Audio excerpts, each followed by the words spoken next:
ठहरो, कोई जरूरत नहीं पुलिस को मेरे दरवाजे पर बुलाने की।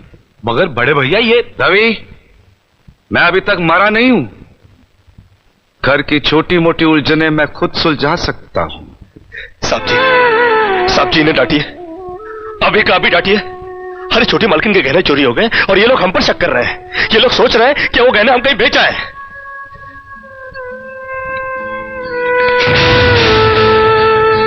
बाकी के रुपए कहां है कृष्णा? क्या क्या पूछा आपने साहब जी? मैं पूछ रहा हूं कि बाकी के रुपए कहां है? ये आप पूछ रहे हैं साहब जी अपने कृष्णा से? देखो कृष्णा, गलती हर इंसान से होती है।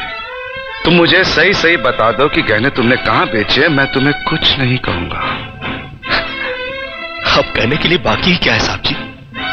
एक छोटा सा सवाल पूछ के आपने बहुत कुछ कह दिया है साहब जी। कृष्णा, बात को आगे मत बढ़ाओ। बात आगे बढ़ चुकी है साहब जी, बात आगे बढ़ चुकी है। अब तो आप पुलिस को ही बुलाइए।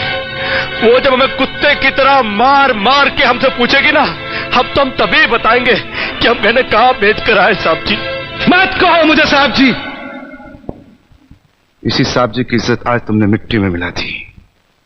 क्या कुछ नहीं किया था मैंने तुम्हारे लिए, उसका मुझे तुमने ये बतला दिया। अरे भैया ये क्या? अरे हट जाओ ज्योति।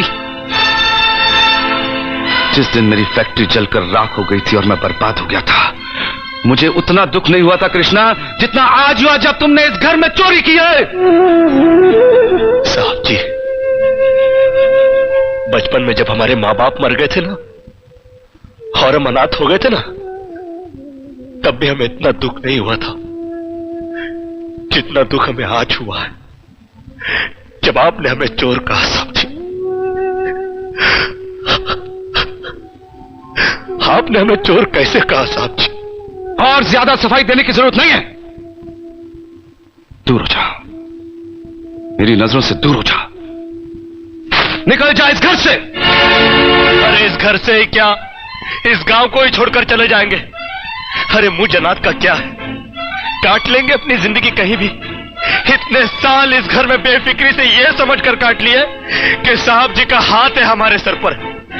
हमको क्या है परवाह किसी बात की, मगर नहीं, अब हम जान गए कि इस दुनिया में अनाथ का कोई नहीं होता। हम जा रहे हैं साहब जी और इस घर में कभी नहीं आएंगे। अभी निकल जा। दोबारा इस घर की दहलीज में कदम भी रखा तो मेरा मरा हुआ मुंह देखेगा तू। अरे नहीं नहीं नहीं, मुझ नौकर के लिए अपने दिल को दुख देने की कोई जरूरत नहीं। मैं कदम भी नहीं रखूंगा यहाँ पर, कभी नहीं आऊंगा अभी।